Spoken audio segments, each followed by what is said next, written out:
México no está de moda. México está consolidado. México ya se consolidó. Ya. Esto está de moda hace 10 años. Nos estamos, desde que el Mexican Moment, y estábamos tratando. Y yo fui parte promotora de esta imagen de México dentro del diseño, y entonces nuestro trabajo ya lo hicimos y ahorita ya no estamos de moda, ya estamos más consolidados que nada, ya somos parte de un circuito internacional de ciudades. Bienvenidos a Designaholic, bienvenidos a la 6ª temporada de Designaholic, y esta es la primera grabación que tenemos en Ciudad de México este año. Estamos grabando durante el Art Week, aunque seguro este episodio va a salir semanas después. Y no se trata del Art Week, este episodio se trata de una persona que yo le tengo un cariño tremendo y que como que toda mi camada le tenemos mucho cariño. Regina Pozo, bienvenida al podcast. En este episodio de Designaholic conversamos con Regina Pozo, historiadora del arte, curadora y fundadora de Texture, una práctica que ha sido clave para repensar la relación entre diseño contemporáneo y técnicas artesanales en México. A lo largo de su trayectoria, Regina ha transitado entre la investigación, la crítica, la música y la dirección creativa, formando parte de proyectos fundamentales como Archivo Diseño y Arquitectura, uno de los espacios más influyentes en la construcción de cultura de diseño en el país. La conversación recorre su paso desde la curaduría a la producción, el desarrollo de prácticas colaborativas con artesanos y cómo el diseño puede entenderse como un repositorio de significado cultural. Un episodio que conecta historia, materia y contexto para entender mejor el presente del diseño en México. Este episodio es presentado por Atlas, una tienda de diseño y coffee shop donde puedes descubrir piezas de diseño increíbles, tomarte un buen café y hacer comunidad. Si estás en Monterrey, date una vuelta por Avenida Bosques del Valle 106, en San Pedro Garza García. Y si no, compra en línea en atlasdesign.shop. Yo también les tengo mucho cariño a tu camada y a ti como colega. Llevamos años. Justo estaba haciendo la recapitulación. ¿Hace cuántos años nos conocemos? 17. Hice las cuentas desde que empecé a trabajar en el archivo y que empezamos a tener conversaciones como colegas, ¿no? Como parte de un circuito de una generación. Y luego la primera vez que yo estuve en Sonamaco, tú hiciste la curaduría de ADN para la Galería ADN. ¿Verdad? Y ese proyecto, nada más para que sepas, esas mesas sultanas que hice bajo tu curaduría y esta colaboración con Galería ADN, fue lo que marcó la apertura del estudio. Ese fue el primer proyecto que presenté ya como estudio, regresando de Japón, un par de meses de trabajo. Entonces, pues siempre estás vinculada al arranque del estudio. Qué lindo, porque además esas fueron grandes piezas. O sea, sigo teniendo como... De toda esa colección, por ejemplo, creo que fueron tus mesas de las más exitosas, ¿no? Como, y también, si pensemos, yo digo, ahorita tengo 40, éramos jóvenes, yo estaba empezando con mi carrera como curadora, tal cual, ¿no? Eran procesos muy experimentales, y era mi primer ejercicio como de dirección creativa, ¿no? Estaba Perla Valtierra, estabas tú, ¿quién más estaba? Los EOS o Sebastián. Sebastián. Directamente. Y de cerámica, hija de Cosío, Adriana. Adriana Cosío. Ándale, con Adriana. Pues imagínate, entonces como de esas, bueno, ¿no? ¿Te acuerdas de estas 2, 3 piezas, las lámparas que hicimos con Perla, que venía a trabajar con Proyectos Jalapa? Pero con las sultanas específicamente fue bonito el resultado, como emocionarme y decir, wow, esa está, ¿no? Como estas piezas son potentes, son poderosas, tienen concepto, narrativa, una ejecución muy linda, eran 2 piecitas, o sea, siento que... Yo traía todo, o sea, yo venía con todo de que abriendo el estudio, estaba en Japón, y cuando recibí tu invitación desde que estaba en Japón, y como que fue bien padre todo ese desarrollo. Y también en ese momento, para no hablar de mí, porque esa entrevista no se trata de mí, en ese momento... Tú publicaste un artículo. Ahí se iba. Híjole. Así de... Un artículo en código. Sí. Que dentro de, pues ya sabes, toda mi bolita de amigos diseñadores, como que todos celebramos que alguien estaba haciendo crítica. Sí, total. Y que no era nada más otro artículo más de, mira estas jóvenes promesas, ¿no? Hablando de que fue hace mucho tiempo y que éramos jóvenes promesas de una u otra manera. Aquí hay alguien que está haciendo crítica del diseño, que está hablando de lo bueno, de lo malo, de lo que implica, de lo que no implica. O sea, creo que desde ahí yo entendí luego que traías otro chip, ¿no? Y eso creo que siempre lo he celebrado, ¿no?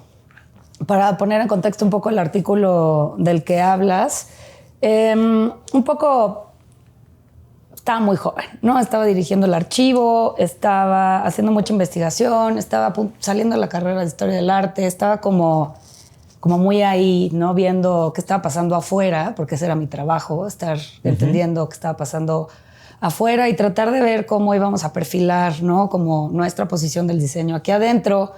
Y como historiadora del arte me parecía importante. Yo no soy técnica, yo no soy diseñadora, yo no soy creativa y creo que ese es como el principal conflicto, ¿no? Ahora que tengo una marca de diseño me dicen, no eres diseñadora. Y yo no, soy historiadora del arte, curadora de diseño y me identifico más desde este otro lado de la reflexión y de la idea, y en ese momento de la crítica, ahorita mucho menos hago crítica porque no me gusta esta posición confrontacional ahora que soy más grande.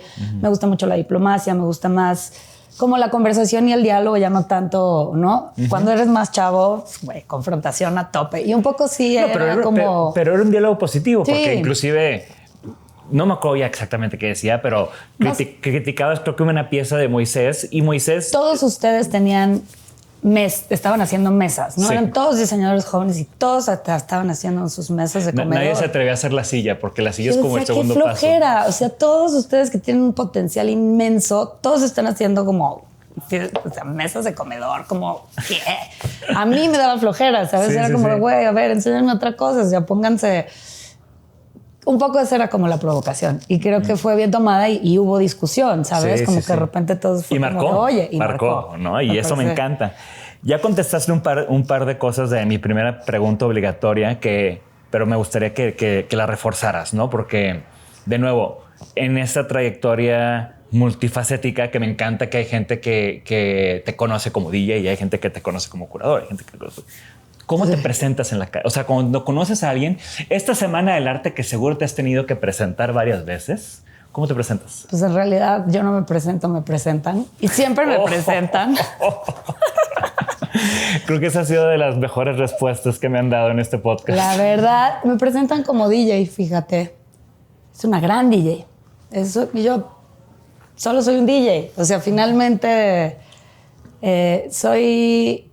una persona que ha tenido este acercamiento hacia la creatividad, digamos, a partir de estos dos principales sectores, digamos, ¿no? Como creativos. El diseño, que se convirtió en mi pasión. Estudiando Historia del Arte, de repente surgió esta oportunidad de trabajar con Fernando haciendo esta colección de diseño que él quería hacer. Y pues fue una beca, o sea, Fernando me pagó por estudiar y aprender, ¿sabes? Yo no venía del mundo del diseño, pero venía de las mecánicas del coleccionismo, de la investigación, de la historia del arte, un poco cómo te acercas a los objetos como significadores culturales, cómo puedes hablar a través de quiénes somos, qué hacemos, cuál es nuestra identidad de diseño. Entonces empezamos a reflexionar mucho acerca de diseño y aprendí muchísimo, ¿no? Que eso es, digo, nos estamos como medio súper adelantando, pero eso es el proyecto que eventualmente se convirtió en archivo. En archivo. Y regresando al tema de la música, siempre he sido una melómana incontrolable. O sea, yo escucho música todo el tiempo, despierta, dormida, en todos los formatos, a través de todos los canales, viniles, digital, colecciono vinil. No compro vinil para hacer mis DJ sets, compro viniles para álbumes, ¿sabes? Escucho... No sé. ¿Qué fue el último vinil que compraste? A eso iba. Eso. Luis Alberto Spinetta, rock argentino. Uno de los... Creo que está tipificado como uno de los álbumes de rock argentino más importantes. ¿Cuál? Porque él es también súper multifacético. Con Pescado Rabioso. El de Pescado Rabioso. No me acuerdo el nombre ahorita del... Pero es este álbum verde que tiene formas súper irregulares. En realidad es como una joya posmodernista, ¿no? Como que Spinetta está quebrando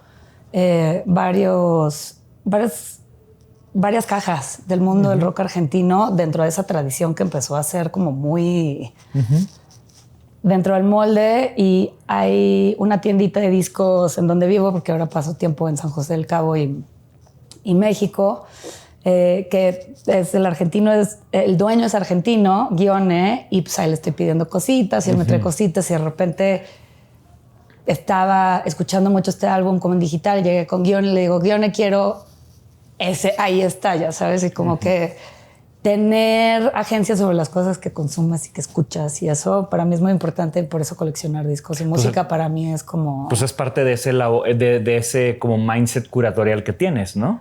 Súper, sí. Esa es como la primera parte del ejercicio. ¿Qué te despierta interés?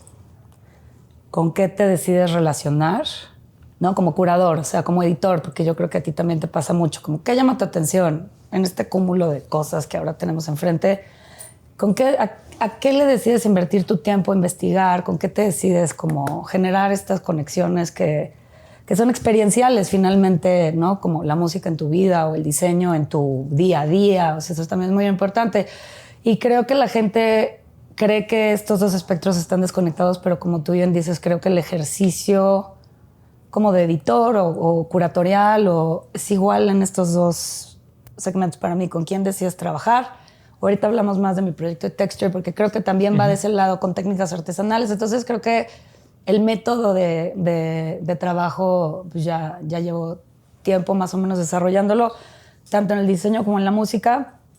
Y pues está padre como no tener tus huevos en la misma canasta y de repente estoy muy invertida de este lado y Texture necesita mucha atención, ¿no? Y de repente no estoy para nada acá, estoy ¿no? en otro proyecto de dirección creativa de este lado. Está increíble y es bien padre. O sea, me acuerdo a mí de cuando empezamos a trabajar que si le decía a alguien, no, es que estoy trabajando con Regina Pozo. No sé quién es Regina Pozo.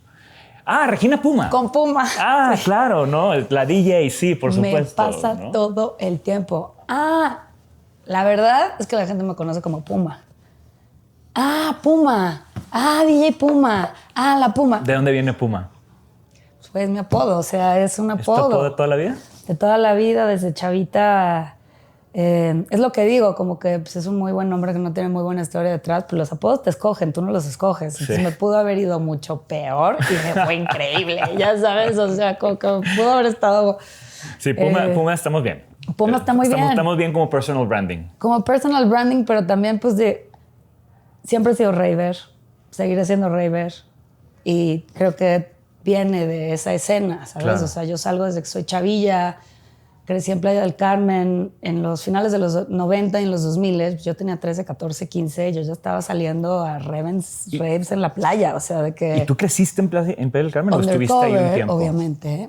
Mi papá se fue a vivir ahí en el 95. Entonces, yo nunca vivía ahí, pero mi padre, cuando Playa del Carmen era literal, la calle Juárez, la 2, la 4 y la 6.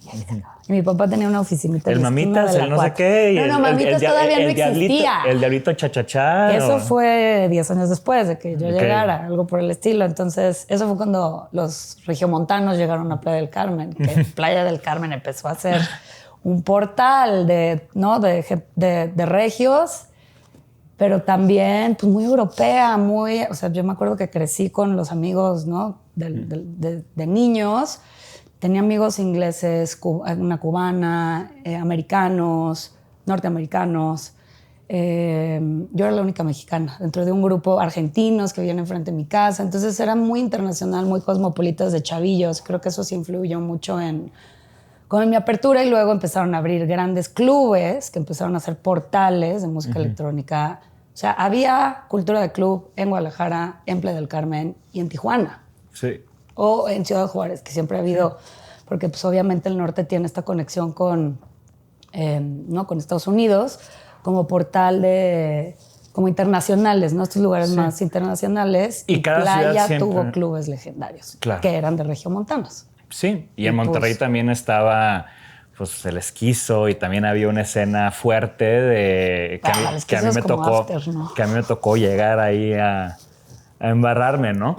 Pero ¿cómo fue tu acercamiento al otro lado, no? Tú creciste en un ambiente creativo, había artistas, diseñadores, arquitectos, alguien cerca de ti, o cómo fue que tú decidiste o llegaste al quiero estudiar historiadora del arte, ¿no? ¿Qué fue lo que estudiaste? Sí, en la Ibero. Pues la verdad es que siempre tuve una avidez como intelectual. Desde joven, esta arrogancia como adolescente de yo sé todo, quiero saber todo. O sea, como que había una ambición intelectual desde chava. Y siempre fui muy buena lectora, siempre fui siempre desde chavilla, te digo, siempre estuve investigando mucha música, conocía de la música, leía de la música, leía de revistas, como que siempre he estado como muy en contacto con el mundo de las artes y la cultura. No sé por qué, pero eso era lo que me llamaba y eso era lo que consumía desde joven, ¿no? O sea, a través de revistas, de moda, de esto, del otro. Y tenías que saber el detrás, ¿no? O sea, de quién lo está influenciando o cómo se conecta con este club o cómo, o sea, como que siempre buscando esas redes, ¿no? Creo que eso es porque, pues, soy un nerd. O sea, ¿sabes? Soy una nerd. O sea, soy una nerd y me conecto con... Y entonces este tema de la música y de la cultura del DJ, por ejemplo, es muy nerd. O sea, son muchas significaciones. Y al momento de... Yo vivía en Cuernavaca en ese momento, nunca vivía en playa, pasaba tiempo con mi papá en Playa del Carmen, con mi mamá en Cuernavaca. Provincias, ¿no? Como muy provinciano. Yo decía, me quiero salir de aquí, yo no pertenezco a la provincia. O sea, yo soy de miles de otros matices y en provincia o eras muy fresa o eras muy pandro o hippie, porque no existía esta plétora ahora de... Ahorita te puedes identificar. Y menos hace 20 y tantos años. Miles de cosas. Antes era muy blanco o negro y yo era como de, no, yo quiero gris, morado, amarillo, no sé qué. Y entonces me vine a la ciudad e intenté entrar a la UNAM varias veces. Quería estudiar filosofía. Qué bueno que la verdad no lo logré porque siento que hubiera sido una persona muy diferente a lo que soy ahorita. Influyó mucho mi padrastro en estas decisiones, un productor de cine fantástico. Él estudió filosofía en Italia, un hombre como muy ilustrado que me fue dando dirección, ¿no? Me regaló mis primeras cámaras, me puso a leer cosas como... Y muy importantes, me enseñó cine, sobre todo me estuvo educando en esos años muy importantes, 15, 16, 17, que empiezas a tomar decisiones. Empiezas a crear tu paleta, ¿no? Y entonces no entré a la UNAM 2, 3 vueltas. Realmente querías estudiar filosofía. Sí, pues entonces... Pero yo estaba equivocada, entonces siento que la vida también como que, ¿no? Pero son edades que al final... Siento que a esas edades tampoco tienes mucha idea. O sea, por ejemplo, yo decía, pues quiero estudiar la prepa en el TEC de Monterrey o quiero... Y no entiendes como el trasfondo ideológico y del perfil de las instituciones, pero mi padrastro lo entendía muy bien. Vicente, que obviamente tenía ese ojo clínico, había ciertas cosas con las que yo entraba con él conflicto, pero él educaba, ¿no? Como que él un poco... Y de repente me dijo, oye, ¿por qué no piensas en historia del arte? Tienes la parte de la filosofía, la estética, tienes estas otras partes, no tienes las partes complicadas de la lógica, matemática y las otras cosas que van a ser complicadas para ti porque reprobaste todas las mates en la prepa. ¿Ok? You got a point. Ok, bueno, vamos a ver qué onda. Sí. Y empecé a ver, lo que yo necesitaba era un programa en humanidades, o sea, básicamente, ¿no? Como esta educación de artes y cultura. Y entré al Ibero y éramos 3 personas, 4 conmigo, en mi generación. Okay. Y la verdad es que siento que fue un privilegio haber estado sentada, ¿no? En estos salones de clase. Me voy a sentir muy vieja, pero todavía yo me sentía como... Porque todavía pasaban carruseles con diapositivas, ¿no? Como de todas estas clases viejas que sacabas en la biblioteca de la Ibero. Y pues me senté durante 4 años a que me dieran toda la historia visual de todo lo que la humanidad jamás hizo. Desde una lectura europea, pero pues tomé clases de arte prehispánico durante 1 año y medio, ¿no? O sea, arte pues mexicano, arte latinoamericano, arte contemporáneo, arte moderno. Arte contemporáneo todavía... tomé más clases de arte contemporáneo porque sentí que no me habían dado suficiente. Y ahí fue cuando Fernando, ¿no? Por razones del destino, me llama y me dice, necesito a alguien que me ayude a hacer mi colección, es lo que yo quiero hacer, ¿tú me puedes ayudar? Y yo, no sé nada de diseño, pero... Y en ese momento era la bodega que ahora es Labor, ¿no? Sé más de otras cosas, en ese momento estábamos en Labor y ahí empecé a trabajar con Fernando, a empezar a estudiar, especializarme en diseño. De los 23 años estuve con él 7 años, o sea, y en archivo pues creo que esa fue una muy buena, ¿no? Como desde el lanzamiento, que fue 2015, creo, 2012 creo. No lo tengo muy claro ahorita, ya fue hace bastante tiempo, pero bueno, fueron 7 años de trabajo dentro del archivo como directora, ¿no? Directora de un espacio, yo tenía 23, o sea... Tú y yo tenemos muy claro qué es archivo y mucha de la gente que nos escucha, porque yo creo que fue un hito en en los últimos, pues en el diseño contemporáneo, en la actualidad del diseño, o al menos en los últimos 20 años, o desde el 2000 para acá, Sí. Archivo ha sido uno de los lugares, yo creo, más importantes o con más impacto en la escena, por decirlo Sí. así, ¿no? Tanto cuando estabas tú arrancándolo como cuando lo agarró después Mario, ¿no? Platícanos, o sea, a la gente que no le tocó, que no conoce Archivo, cómo surge, de qué se trata y cómo fue la evolución del proyecto. Porque es muy diferente. Entré a trabajar a la colección de Fernando a... Construimos. Era directora de Archivo, ¿no? O sea, esos 7 años... Construimos un proyecto, o sea, está desde cañón. bottom up. El Archivo, la intención de Fernando era genuina y eso a mí me gustó. Fernando Romero es arquitecto, estuvo trabajando con Norman Foster en el proyecto del aeropuerto cancelado. Para que ubiquen un poco de quién estamos hablando. Diseñó el Sumaya. Diseñó el Sumaya, perfecto. En ese momento era el proyecto. Me acuerdo que había maquetas de los paneles en el patio. Era, exacto, el de aluminio, ¿te acuerdas? Y la intención de Fernando era, mucha gente en México no tiene la posibilidad o el privilegio de ir a la colección del Brooklyn Museum o ir a Vitra o ir a estos lugares. O el MoMA o sea, deja tu Europa, Estados Unidos, o sea, donde sea. Pero yo quiero hacer esa revisión como de las 1000 cosas más importantes, hitos del diseño industrial, moderno, las quiero tener aquí en México y las quiero abrir al público para que la gente las venga a ver y las use. Yo quiero, un poco como filántropo, como quiero generar cultura de diseño en un lugar donde sé que no hay. Y pues estaba en una familia de coleccionistas, o sea, el ingeniero, el papá de Sumaya Slim, tiene esta colección que ahora está dentro del Sumaya, entonces él entiende, yo creo que esta importancia dentro de ese espectro, ¿no? De gente como acaudalada, de invertir en cultura. Y él es arquitecto y para él el diseño es, ¿no?, lo que hay que atender. Y en efecto no había un espacio en donde pudiéramos generar cultura del diseño. Museos de diseño en ese momento... el Franz Mayer, pero es artes decorativas y estaba todavía un poco, ¿no? Empezaba el modo también, de alguna manera, como un proyecto. Que esa programación siempre estuvo rara. Sí, o sea, no es, o sea, es otra vertiente. Pero entiendo, exacto. Pero es cultura objetual, por eso lo pongo. De acuerdo. Por eso lo meto en la conversación. De acuerdo, y me parece padre que lo anotes, pero evidentemente estábamos haciendo un análisis de todas esas opciones.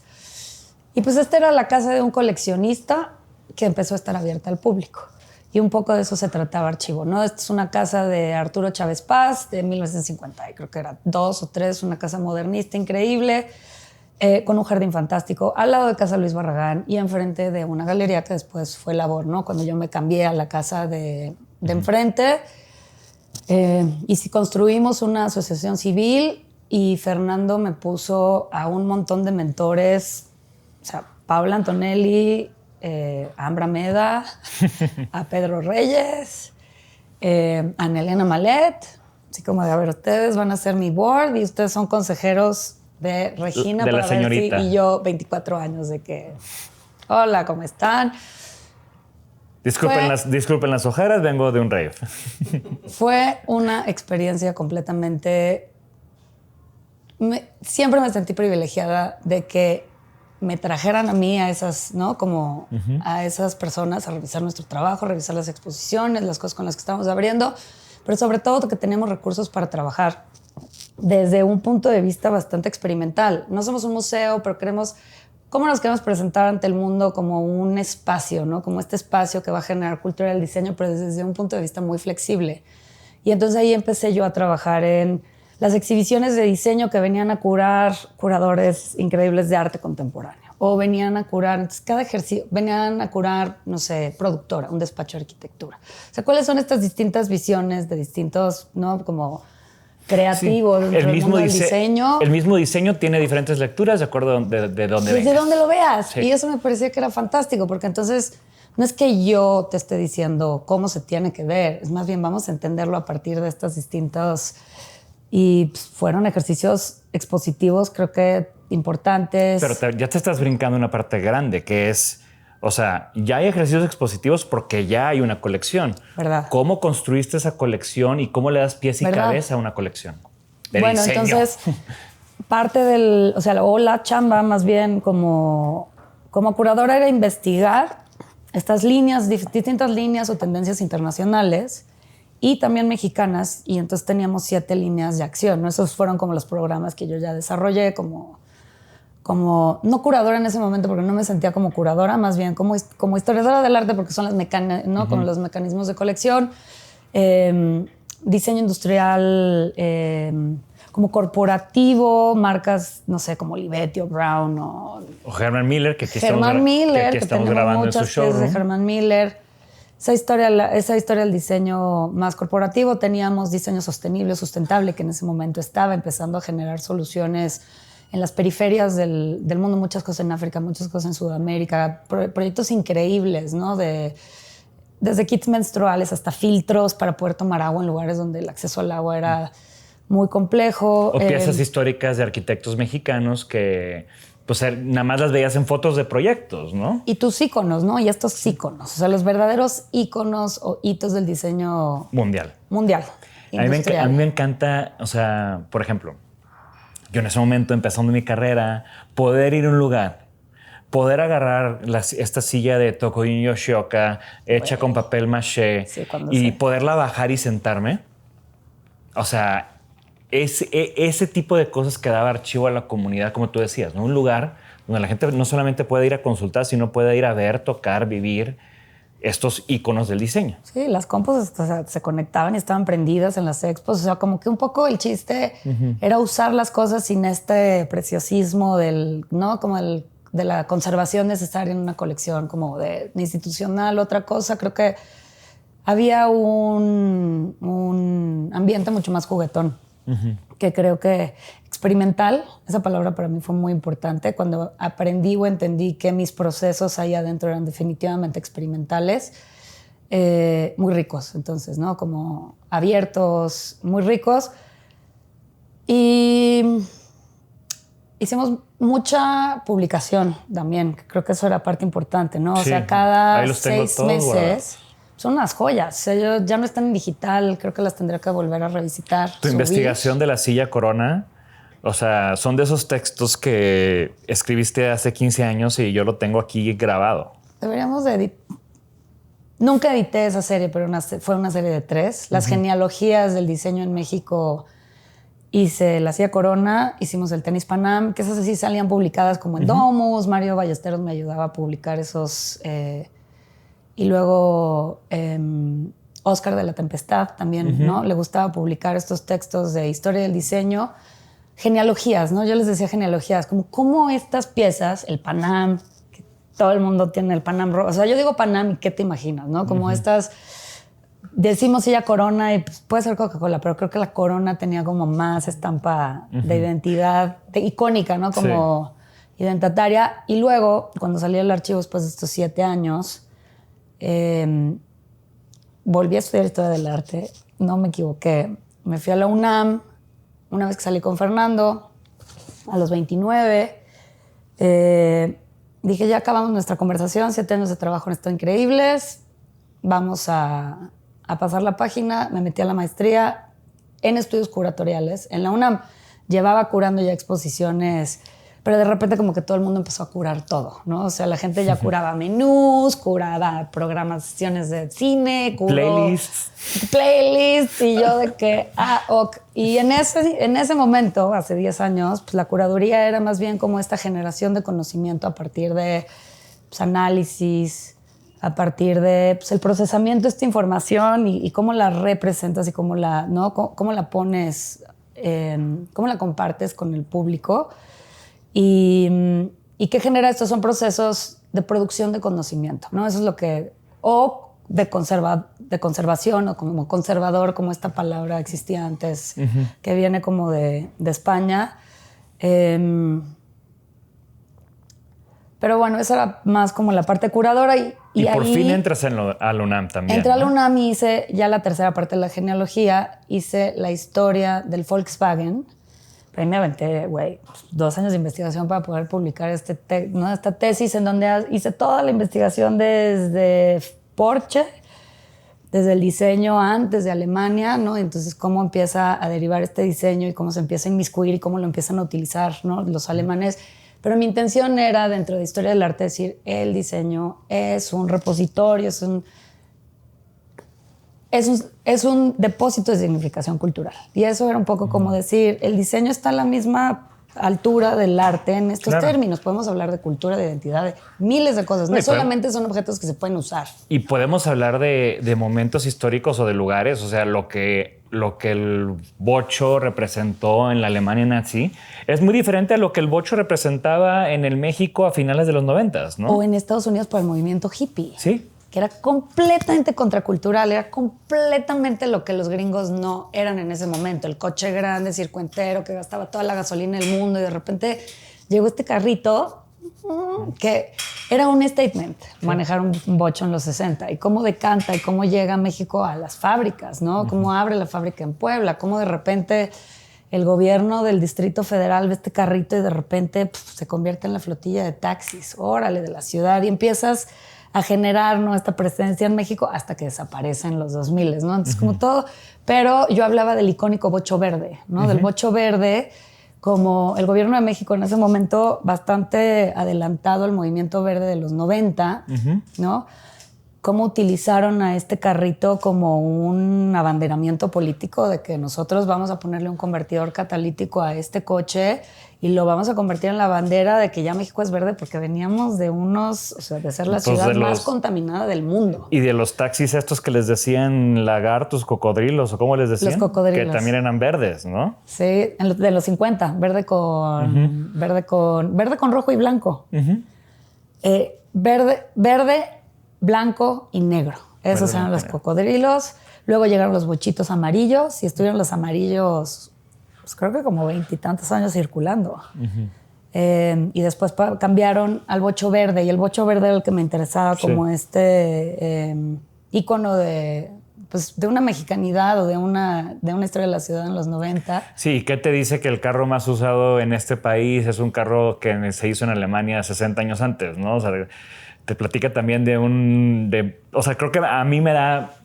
En mecánica, en línea, ¿sabes? La línea de ese coche casi no cambió durante... Y un poco esa es la tesis de todas estas series. O sea, estas piezas que se generaron hace 80 años, 70, 50... son unas piezas que han estado en producción casi la mayoría del siglo XX. Creo que era más una investigación siglo XX que ya ahorita ya no, ¿no? O sea, pero creo que fue importante para ese momento y sobre todo aterrizarlo en nuestro contexto, porque esas historias también ya estaban escritas en otros lados, pero no teníamos esa historia escrita aquí. ¿Y cómo fue regresar a estudiar y cómo fue por fin entrar a la UNAM? La UNAM siendo la máxima casa de estudios que hay en México, en Latinoamérica, casi, y pues que también es un espacio, es un lugar muy particular, sobre todo para las humanidades. Para entender la vida en México en general. Sí, o sea, exacto. Fui muy privilegiada en ese momento. Te pagaban por estudiar. O sea, tú recibías 10,000 pesos por ser parte de la maestría, estudiando dentro del MUAC todo el tiempo con Cuauhtémoc Medina, con unas clases de historia, las exhibiciones que, pues, Cuauhtémoc Medina fue director del museo mucho tiempo, curador en jefe también. Es una eminencia dentro del mundo de la historia del arte a nivel global, curador de la Tate, de la colección del latinoamericano. En fin, o sea, es como una persona que evidentemente... es muy importante estar solo sentado. Sus clases eran de 4 horas, casi de corrido, se las aventaba. No, y pudieron haber sido de 10 y todos contentos de quedarse ahí sentados. Y con gente de estéticas, y la verdad es que adentrarte en el universo de ciudad universitaria y de la burocracia y de la vida en México y de lo internacional que resultaron mis compañeros. Tuve compañeros de Latinoamérica, de Cuba, de España, muchos mexicanos, gente con la que todavía tengo contacto, colegas de Los Ángeles que vinieron a estudiar aquí arte latinoamericano, ¿no? Porque pues, estamos en un lugar. Y necié porque me dejaran hacer una tesis que tuviera que ver con una historia cultural del diseño, no de arte. Y como que me veían y me decían, no, eso no se puede. Y yo, sí, voy a tomar estas clases en en el CIDI, ¿no? Voy a ir a tomar clases a la Facultad de Arquitectura, porque a mí me interesa la arquitectura y el diseño y es lo que yo hago. Y estoy en la UNAM. Y estoy en la UNAM y entonces lo logramos y tuve una muy buena asesora de tesis, Luis Noel, que es arquitecta, que está en estéticas, y con ella pude escribir este texto de la genealogía del bocho. Entonces son 3 y al final están publicadas todas por ahí, pero estaría bonito, creo que estaría padre juntarlas, pasarlas a través de un editor y pues creo que sí publicarlas, porque siento que es, pues al final es como historia cultural, que quizá eso me puede llevar ya a hablar del siguiente proyecto que empezó a hacer Texture al mismo tiempo que yo empecé. Sí, que justo quería ver, o sea, como que en ese timeline, a qué horas dices, pues es darle la vuelta y me acuerdo mucho cuando empezabas que yo te sentía hasta como un poco insegura de tomar el paso, ¿no? Porque al final, pues es como ser juez y parte, es como llevo este tiempo construyendo más como el diálogo y la discusión sobre los que hacen y ahora yo estoy haciendo, ¿no? Y entonces, pero también creo que los fundamentos de Texture pues se veía que estaban muy bien estudiados y que muy bien reflexionados y que este era un proyecto que nació con unos cimientos muy bien puestos, ¿no? ¿Cómo nace el interés de qué es Texture y cómo llegas a eso? Haciendo investigación de estas líneas de trabajo dentro de la colección de Fernando, pues una de estas líneas era diseño popular, vernáculo popular, los canastos, los bancos, o sea, arte popular, ¿no? Como diseño vernáculo, pero que tenía que ver con prácticas artesanales, ¿no? Básicamente ese fue esa línea de investigación y empezamos a comprar muchas cosas que tenían que ver con artesanía, porque a mí me parece importante, es parte de quienes somos y pues ahí estábamos empezando a coleccionar algunas piezas y empecé a entender un poco, estábamos como en una conversación en el diseño contemporáneo, era joven, llevábamos, ¿no? Nosotros trabajando apenas 10 años y un poco yo estaba tratando de posicionar como nuestra identidad de tradición de diseñadores contemporáneos, ¿no? Porque estaba como la generación de arriba, para que entiendan, era Cecilión de la Barra, Rahway, todos estos, Ariel Rojo y todos estos diseñadores que pretendían ser o querían ser diseñadores industriales sin tener esas infraestructuras, ¿no? Como había afuera. Entonces, nosotros con esta siguiente generación entendimos muy bien eso. Y nosotros ya como tercera generación, yo estaba tratando como de posicionar a nuestra tradición de diseño, también como curadora o reflexionando acerca de quiénes somos o qué hacemos. Porque pues, las tradiciones se marcan a partir de cómo hacen las cosas o las soluciones que ofrecen. No sé, una tradición de diseño en Japón, o los nórdicos, o los italianos, o Estados Unidos. Y nosotros, ¿qué onda? ¿No? Como dónde estamos, qué hacemos, cómo lo hacemos. Y pues encontré el pool, ¿no? De referencia de la artesanía y me di cuenta que estábamos en ese momento, ahorita digo, está muy de regreso, pero en ese momento todavía estábamos a punto de perder los eslabones. Claro. ¿Sabes? Sí, en ese momento había los primeros esfuerzos coordinados como un centro de diseño en Oaxaca o como o sea, empezaban estos intereses de, oigan, hay que meter diseño contemporáneo o sea, tiene que haber esta intersección para poder, pues, no quiero hablar de rescatar porque no me gusta eso, bien, ¿no? Pero es como cómo actualizamos y cómo hacemos vigente en la vida contemporánea nuestras tradiciones, ¿no? Que yo venía a estudiar eso en Japón y es un poco también de donde tú y yo hemos como coincidido, ¿no? Como en esta visión de, pues la única manera de preservarla es actualizando, ¿no? Este es el pool, aquí está el pool de referencias. Nosotros no nos tenemos que estar inventando las referencias. El pool de referencias aquí está. ¿Cómo lo haces de una manera, no?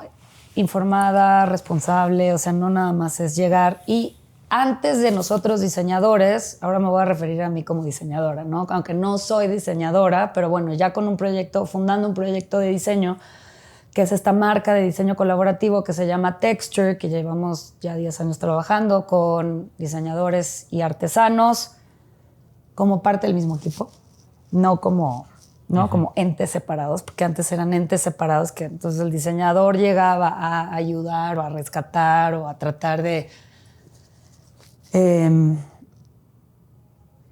trabajar con la artesanía desde puntos de vista creo que poco reflexivos y que generaron problemas, y entonces gente como Kitia Barrera de Colectivo 1050, como yo, como Maggie Galton, con Honora, hicimos como esto en la conversación. Estuvo aquí diseñador, no, tú no estás aquí, no, nosotros hicimos esto y nosotros hicimos esto. Claro. ¿No? Como, y por eso reconozco a Texture como un proyecto de prácticas colaborativas, ¿no? O sea, Honora también se define como prácticas colaborativas. Esos conceptos no existían cuando nosotros estamos trabajando. Creo que nosotros fuimos parte de ir desarrollando esto. ¿Qué quiere decir una práctica colaborativa? Que en efecto el punto de contacto es la sabiduría artesanal, ¿no? Como nosotros llegamos con mucha más humildad a aprender.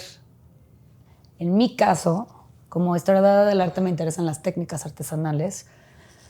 Como hay otras marcas que hablan, ¿no?, del artesano, de las manos artesanas, un poco como romantizan mucho el discurso. Me da un poco de flojera, me parecen un poco cursis. O explotan, ¿no?, también esa parte. Yo creo que nosotros hemos sido más respetuosos de hablar de las técnicas. Y no es que no nos interesen la gente que está detrás, que son unas pistolas, ¿no? Que no, y tú también los has puesto al frente siempre, o sea, de los nombres de los artesanos. Y me acuerdo mucho del proyecto que hiciste de generar un espacio, ¿no? Un taller donde los artesanos viven, trabajan, colaboran, ¿no? Era, o sea, de nuevo, para mí eso en ese momento era como revolucionario. Yo creo que un poco sí fue. Fuimos de las pocas marcas, es que lo podemos tomar, es una marca, ¿no? Pero para mí siempre fue como un proyecto curatorial, en este sentido de yo como curadora de diseño me voy a involucrar con esta técnica porque le veo mucho potencial y necesidad de volverla a traer a colación a través de metodología de diseño, refinarla quizá un poco, no el conocimiento de la técnica, pero sí en términos de diseño industrial. Sí, pues para que, de nuevo, estandarizar la pieza, que esté bien, ¿no? Que tenga todo lo que necesitas para que la pieza esté. Entonces le dimos esa vueltita de tuerca, pero esa vueltita de tuerca. A los muebles de Texture hay una colección que es muy reconocida, que es la línea de Thule, que yo tengo una pieza en mi casa. Son piezas de diseño prehispánico que han vivido hasta nuestras épocas y que pues, yo fui tocando la puerta y empecé a hablar con las pocas personas, 50, 60 años, que sabían cómo tejer estos muebles, que pues, ni los pagaban, ya no los trabajaban, ya para qué, si les pagaban 350 pesos por una pieza hace, no sé, mucho tiempo, pero era es una técnica muy intensiva. Es una pieza poderosísima, es una pieza icónica. Ahorita ya está reinserta dentro de los espacios contemporáneos. Hay gente que ya las hace, no son copias, hacen artesanía. Entendieron que era una pieza exitosa. Se empezó a vender mucho. Una tipología o una técnica que la hicimos vigente. Yo creo que la hicimos vigente. Y mi trabajo como curadora precisamente es compartirle, ¿no?, al público o a la gente, a los diseñadores, a los arquitectos, que estas piezas que estaban escondidas o perdidas pues, tienen un valor muy, muy fuerte porque todas sus variables históricas, a nivel formal, a nivel cultural, tienen muchas variables. Claro. Entonces son piezas importantes de diseño, ¿no? Como clásicas, íconos, que son clásicos o íconos que si no hubiéramos hecho este eslabón, se hubieran perdiendo diversidad cultural. Pierdes una técnica, una sabiduría de ese tamaño y una cosa bien importante es que tú generaste marca alrededor de ese conocimiento, ¿no? Entonces creo que eso ha sido también gran parte porque construir marca es documentar, es comunicar, es hacer un buen catálogo, es hacer buenos proyectos, ¿no? Entonces, justo te decía, yo tengo una pieza tuya arriba de un tapete de Bijou, al lado de un sofá de Hey, enfrente de un librero de Dieter Rams. O sea, el hecho de que, y digo esta combinación porque creo que eso es uno de los mayores valores de todo esto que estamos platicando, ¿no? El poder traer piezas y técnicas a un espacio contemporáneo y a un espacio contemporáneo que pueda expresar muchas cosas. En conversación con este nivel de diseño que pueda industrial. Tener muchas conversaciones, ¿no? Eso lo empezamos a hacer desde el archivo, con expos en el archivo. Yo creo que un poco esa era la reflexión. O sea, yo estaba poniendo de que zapatos de colección de Maison Martin Margiela al lado de un Converse, pero también al lado de un Huarache. Exacto. O sea, para mí estos huaraches son como un Rolls Royce, ¿sabes? O sea, porque tienen un nivel de manufactura cañón y hay que ponerlos, hay que elevarlos, hay que ponerlos al mismo nivel. Y lo mismo hacíamos con el trabajo de los artesanos. Lo que has dicho es, no solo había que reposicionar el trabajo a la pieza o a la técnica dentro de la conversación contemporánea, pero el artesano todavía hace 10, 12 años vivía muy marginado. O sea, vivía en una situación marginal. No eran, ay, los maestros artesanos. No. Hubo que hacer mucho trabajo también para revalorizar su trabajo, para entender que, ¿no? que nosotros admirábamos ese trabajo y cambiar como muchos preceptos de la artesanía. Ellos como que pues, no estaban muy orgullosos de ser artesanos porque la artesanía los marginó, ¿no? Como un sistema económico y demás los marginó y estaban muy... Entonces fue como otra vez, a ver, también, ¿no? Como su quehacer, como creativos, como maestros, como artesanos, pues había también que, a través de lo que hemos hecho en museos o lo que hicimos en museos, a través de conversatorios, a través de pláticas, demostraciones, en fin, pero creo que... La curva fue larga, ¿no? O sea, la curva de poder llevar el proyecto ahorita, es todo esto que platicas de reinsertar esta conversación, ¿cómo evoluciona? Fueron 4 o 5 años de trabajo. Sí, no, yo lo sé, pues te digo que desde el day one estoy ahí muy pendiente de ese proyecto y me interesa mucho entender cómo de esa técnica y de ese mueble o esos muebles de tu marca que para mí ya son como íconos contemporáneos de hacer bien esta mancuerna de diseño y artesanía, ¿cómo empiezas con las siguientes técnicas y los siguientes? Pues ahorita estás editando alfombras diseñadas por Luis Barragán. ¿Cómo llegas a eso? Digo, me hace sentido por el tema curatorial y de archivo, pero se me hace bien interesante pues poderte decir que tienes un producto diseñado por Luis Barragán en tu marca. Es una buena pregunta y voy a hacer algunas puntualizaciones porque no está diseñado por Luis Barragán. Yo creo que más bien fue popularizado.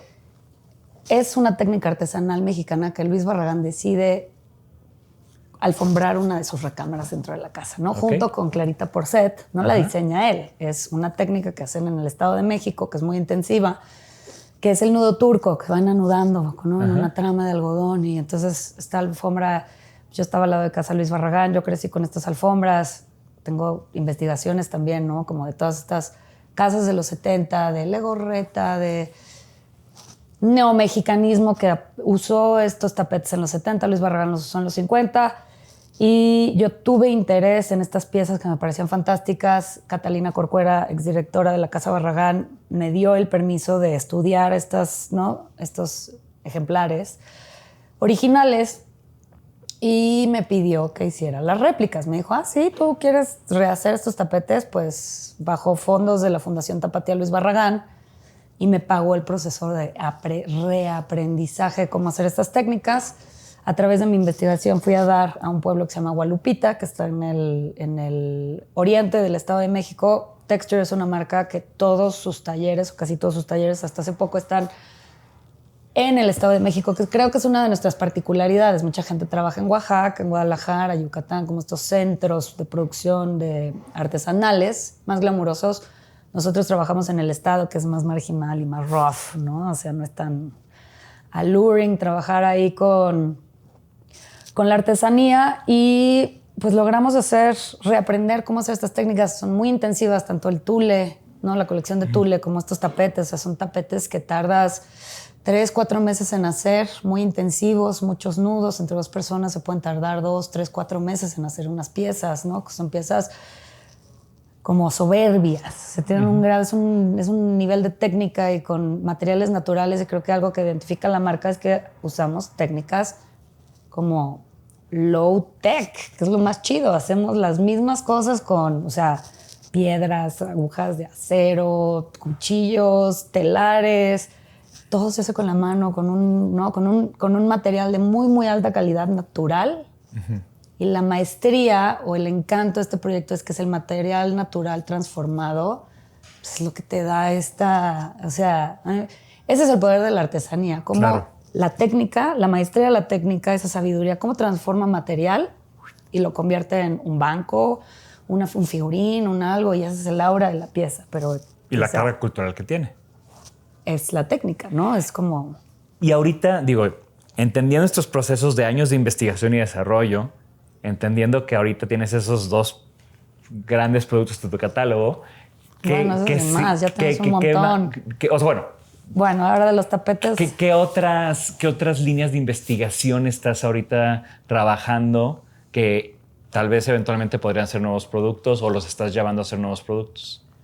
Ahora vamos a hacer, para los tapetes Barragán estamos haciendo una colaboración muy padre con Azotea, que vamos a sacar en marzo. Ahora estoy contenta porque estamos como un poco dedicándole tiempo a ese taller y a esos tapetes que sí valen mucho. O sea, son piezas muy exquisitas, la verdad, y que duran toda la vida y demás. Tienen muchos atributos, por eso yo decido hacerlos y tengo ¿no? como unas relaciones hasta pasionales con las cosas porque los encuentro fantásticos. Entonces con Azotea vamos a hacer eso.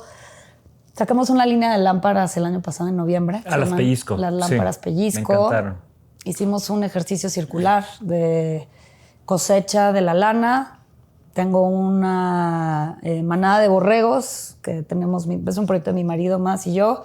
Son borregos laneros. Aprendimos a cosechar, ¿no? Como el proceso, aprender a cosechar nos tardamos 2 años.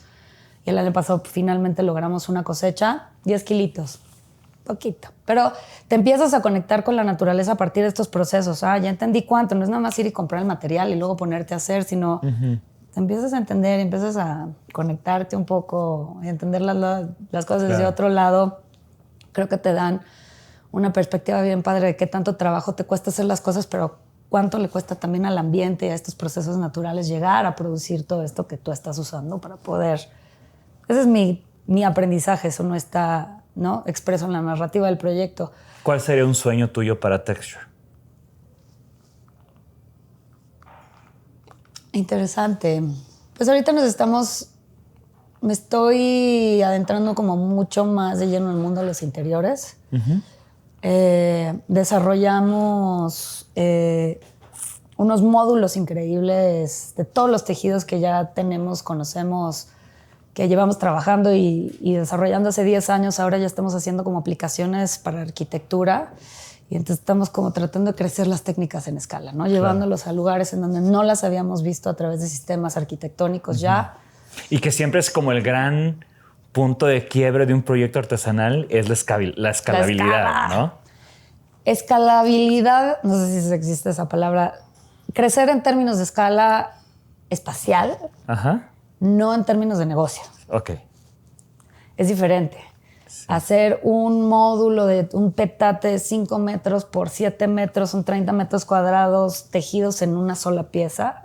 Eso es un reto que ni ellos habían hecho antes ni yo había hecho antes. Claro. Y de eso se trata una práctica colaborativa. Vamos a hacer algo que ni tú ni yo hubiéramos hecho si no estuviéramos trabajando juntos. Me encanta. Creo que ahí está la esencia de este proyecto, pero es tan chida. Y ahorita estoy como tratando de hacer ese quiebre, breaking the... Y un sueño que ahora vamos a empezar a tener más tiempo de hacerlo es cómo quebrar estos códigos de las técnicas artesanales y tratar de darles la vuelta y convertir ya esto en diseño contemporáneo. No lo he logrado. O sea, hacemos diseño, pero ahora quiero empezar a tratar de llevar las técnicas como hacia el diseño contemporáneo. Quizás otra conversación, otra reflexión que apenas estoy trabajando, pero siempre ha sido sueños ahí que tengo en el tintero que quiero resolver. Son como cosas que hay que resolver dentro de la práctica de cada quien, ¿no? Por lo general siempre pregunto de side projects y aquí está muy claro la música, el diseño y cómo conviven y cómo ni siquiera le llamarías tú un side project. Pero quiero preguntarte, ¿hay algo que tú hagas afuera de tu práctica o tus prácticas creativas que no es de esa índole, que nutra tus prácticas creativas? Interesante. ¿Que tenga un impacto en tu trabajo creativo? O sea, ahorita que dices, vivo en 2 lados o no sé. La verdad es que últimamente he estado mucho más conectada con la naturaleza porque vivo en Baja California Sur. Y pues la Baja es el great outdoor. O sea, sí es una cosa que me ha reconectado con los procesos, ¿no? Como, o sea, muchos procesos naturales o con los que aquí en la ciudad es más difícil conectarse con los procesos en la ciudad. Y creo que eso ha estado informando mucho. O sea, este sentimiento de querer atender a la naturaleza o al medio ambiente como algo primordial. Si antes mi llamado de emergencia era el de tratar de relacionarme con las técnicas artesanales para no perder esa diversidad cultural, para no perder esa posibilidad, ahorita ya está, esa parte ya está resuelta y ahora hay otros problemas o cosas que me están llamando en Texture, pero el medio ambiente sí me llama ahora como, entonces involucrarme con estos procesos naturales como lo estamos haciendo con los pellizcos, sembrar la tierra, entender sus ciclos, entender qué tan generosa puede ser, estar como un poco más en contacto con las estaciones y demás, creo que me sigue reconectando a esta vocación muy matérica que tiene Texture, porque solo usamos materiales naturales, solo usamos procesos manuales para poder acabar nuestras piezas y nunca hemos dicho que Texture, necesitamos piezas sustentables y nunca hemos marketeado la marca por ahí porque pues es como es evidente, nada más son piezas que están hechas de pasto o de algodón y de lana y a veces unos teñidos sí son industriales, pero pues uno tiene que tomar decisiones a veces para conseguir ciertos resultados. Pero sí, pero creo que ahí va, eso es lo que me está llamando últimamente para poder informar quizá. Me encanta. Cómo llevo a cabo estos proyectos. Y me encanta también este recorrido que hemos hecho porque de nuevo, ¿no? Como que has estado por todos lados y has hecho de todas cosas y vale mucho la pena como entender la foto completa, ¿no? Ya para empezar a cerrar ya para empezar a cerrar esta conversación que nunca cerraría si no si no hubiera necesidad. ¿Hay algún consejo o algún aprendizaje que hayas recibido, o sea, algún consejo que hayas recibido o algún aprendizaje que quieras compartir con nuestra audiencia? Quizá para el público más joven, creo que me lleva a esta onda de coleccionismo que hablábamos al principio, de tener agencia sobre las cosas que conoces y que sabes, a partir del tener, coleccionar.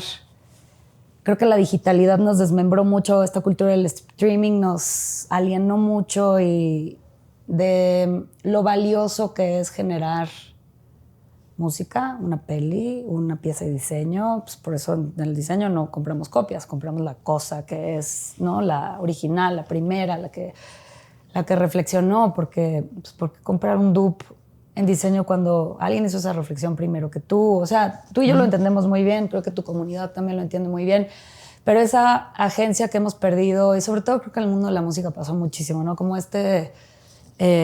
publicó un track y la música no vale nada, como que desvalorizó mucho el trabajo de los músicos y por eso ahorita estás teniendo este comeback, ¿no? Otra vez la gente quiere conexionar vinil, otra vez los DJs tienen que tocar con vinil. Va a ser un trend, ¿no? Y otra vez la gente va, ¿no?, a regresar a tener como la pieza física, reaccionando un poco a estos 10 años desmedidos de posibilidad de tener las cosas como tan fácil. Nos ha maleducado de cierta manera y creo que la agencia es una palabra que ha sido importante o que ha resonado mucho conmigo en este momento. ¿No? Tener agencia sobre las cosas que... Claro. No lo que te dice el algo, ¿sabes? Como que el algoritmo, mira esto, te puede presentar las cosas, está muy fácil. No, yo creo que tu labor de llegar a las cosas, tenerlas, procesarlas y luego, ¿no? Como... Pues tener esa mentalidad de curador, esa mentalidad de estar, de no nada más dejar las cosas en la superficie. Creo que cerraría con esto y creo que esa fue una reflexión que hice en el archivo y creo que sigue siendo y la sigo usando ahorita. No tanto como curador, sino como usuarios. Me encanta, odio la palabra consumidor. Puedes tener poder de consumidor cuando decides comprar o no un café en un Starbucks o no.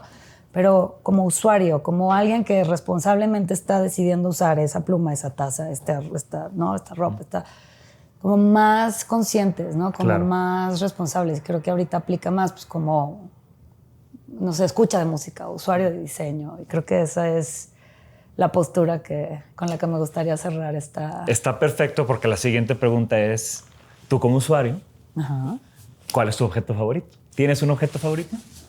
¡Ándale! Ya te la regresé. Sí. Una pieza de Upper de Lesp. Tengo 2 últimas piezas que he logrado conseguir para mi colección. Una lamparita de Upper de Lesp, muy chidas, ¿no? Con el foquito enroscado. tienen que checar esa colección. La verdad es que es un gran proyecto. Ya platicarán de él, creo, próximamente. Y una pieza de Inés Yacera que presentó Nago Projects junto como Kawani, con la otra Inés. Vamos a hacer un proyecto con Inés ahora nuevo en marzo también. Lo vamos a presentar en Baja California para ABC Art Baja. Y yo creo que esa va a ser la primera vez que Texture va a presentar unas piezas de diseño contemporáneo a través de la colaboración que estamos haciendo con Inés. Y la pieza con la que me quedé de Inés fue una de las lamparitas que parecen unas tunitas, una lanterna que expuse en noviembre pasado en Design Week en una exposición de diseño chiquita muy bonita que hicimos para We Present. Y esas han sido mis lámparas. Ahora estas dos lamparitas muy bien. Y esta lanternita han sido mis últimas adiciones a la colección de mi casa. Y son cosas con las que decido quedarme y las quiero y ahora forman parte de mi día a día y me hacen feliz, ¿sabes? Sí, y te digo, yo me identifico mucho ahorita que hablabas de tengo esta pieza de Après de Les. O sea, para mí tener un banquito de Texture tuyo que convivo con él todos los días, ¿no? O sea, a mí me encanta tener esa mezcla de clásicos que siempre quise con piezas de amigos queridos. O sea, padre. Vivir con ellos te hace feliz. Y vivir con ellos todos los días da una felicidad tremenda, ¿no? Sí, la verdad, sí. ¿Alguna recomendación? Tú que eres muy musical o alguna lectura, documental, libro, disco que estés leyendo reciente que nos quieras recomendar? Documental padre. Estaba muy clavada con el rock en español, me encanta el rock en español. Y se llaman Rompan Todo. Es un documental que hizo Gustavo Santaolalla. Hizo una revisión muy exhaustiva del rock en español en Latinoamérica, en Argentina y en México. Ha hablado con gente que es rockera y dice, no, es una visión muy sesgada. Está de pelos, o sea, está bien padre el documental, sí. Vale mucho la pena. Ese documental, cuando a mí me preguntas de qué se trata, yo no digo, para mí no se trata de música. Para mí se trata de cultura, ¿no? Para mí se trata de la historia de Latinoamérica contada a través de los músicos y lo que pasó en la música. Es que las artes y la cultura no pueden estar desmembradas de ese contexto. Y lo que pasa con las nuevas generaciones es que de repente ya están perdiendo, ¿no? Como la perspectiva justo es como solo es un track, es un MP3, es un álbum. No. O sea, las cosas... O hemos dejado de ser reaccionarios. Están conectadas con el mundo de las artes y la cultura. No creo, porque hay proyectos bien padres ahorita en la Semana del Arte, como la subasta del Castillo de Chapultepec, o sea, espacios, Art in Run Space. O sea, sigue habiendo lugares en donde, ya no sé si llamarlos contraculturales o no, pero pues, que reaccionan, que reflexionan, y es en el mundo de las artes y la cultura donde pasa esto. Claro. No es en otros sectores, ¿no? Es aquí. Y pues nada, está padre estar viendo qué es lo más vibrante, ¿no? Qué es lo que verdaderamente se sale de esas... Pues como de un ámbito comercial quizá. Yo creo que ahorita es lo que no nos ayuda a estar como en en las cosas que son importantes, no necesariamente lo que vende bien o no, sino lo que tiene verdadera relevancia cultural. Ahorita está difícil como diferenciar esas dos cosas. Y aunque en teoría ya debería de ser la entrevista, quiero escuchar tu opinión sobre un tema muy vigente que es pues el tema del influx extranjero que hay en México, ¿no? Y cómo eso está influenciando lo que está pasando hacia adentro y lo que está pasando hacia afuera y o sea, ¿cuál es tu reflexión sobre estos últimos de la pandemia para acá que México se puso súper de moda y el arte y diseño y de seguro más de la mitad de sus clientes de seguro son extranjeros? O sea, ¿cuál es tu reflexión sobre esto que está pasando de que México esté de moda en el ámbito creativo? México no está de moda. México está consolidado. México ya se consolidó. Ya. Esto está de moda hace 10 años. Nos estamos, desde que el Mexican Moment, y estábamos tratando. Y yo fui parte promotora de esta imagen de México dentro del diseño. Y entonces, ese trabajo ya lo hicimos y ahorita ya no estamos de moda. Ya estamos más consolidados que nada. Ya somos parte de un circuito internacional. ¿Y estás contenta de hacia dónde se ha ido perfilando, al menos la Ciudad de México? Me parece que no puedes controlar estos procesos. Me parece que son procesos que también... se autorregulan. Y que pues, formamos parte de un mundo global y que ahorita, ¡pum!, ¿no? Como que ya nos insertamos ahí. Son procesos que no dependen tanto de nosotros tampoco, ¿no? O sea, son procesos también que están regulados a partir de un mundo global. Casada con un extranjero, mitad alemán, mitad norteamericano, es muy importante. Entender que ahora tengo amigos que llevan 10 años viviendo aquí, gente que habla perfectamente español, gente que paga sus impuestos, gente que ha hecho vida aquí, que últimamente han estado recibiendo manifestaciones xenofóbicas en la calle. Y me parece que estamos ahorita expuestos a un discurso muy peligroso del reduccionismo y el simplismo de las redes sociales en este tipo de conversaciones, en donde no es gentrificación, son procesos urbanos ultra complejos que no dependen solo de nosotros, que dependen de muchísimos actores a nivel gubernamental, a nivel económico, a nivel desarrollo, a nivel social, que es muy fácil y los medios tienen mucho que ver con esto y es algo que hacen constantemente, no nada más con el tema de la gentrificación, pero es el clickbait. Es facilísimo decir, son los inmigrantes, son los extranjeros. Los extranjeros no son los culpables. Es una variable ahí de varias, pero pues hay otras variables más pesadas con las cuales no te metes. Los desarrolladores, el gobierno del Distrito Federal. Entonces es muy fácil decir, son ellos. No.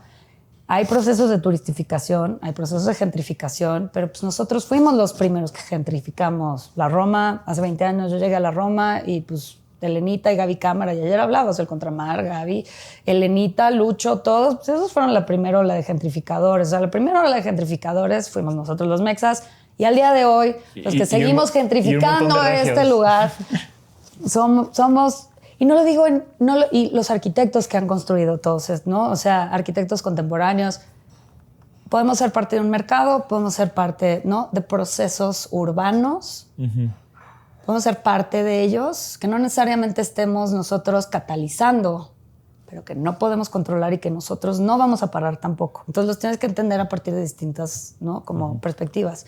Entonces me parece que es peligroso esto de estar como, ¿no?, el turista. Sí se está saliendo un poco de control. Creo que las cosas se autorregulan en algún momento. Yo sabía que tú ibas a tener una muy buena reflexión sobre este tema y por eso en específico te lo quería preguntar, tanto por tu situación personal como por haber vivido esta evolución de la ciudad y esta evolución de la escena y esta evolución de los discursos que se han utilizado. Me parece triste que canalicemos este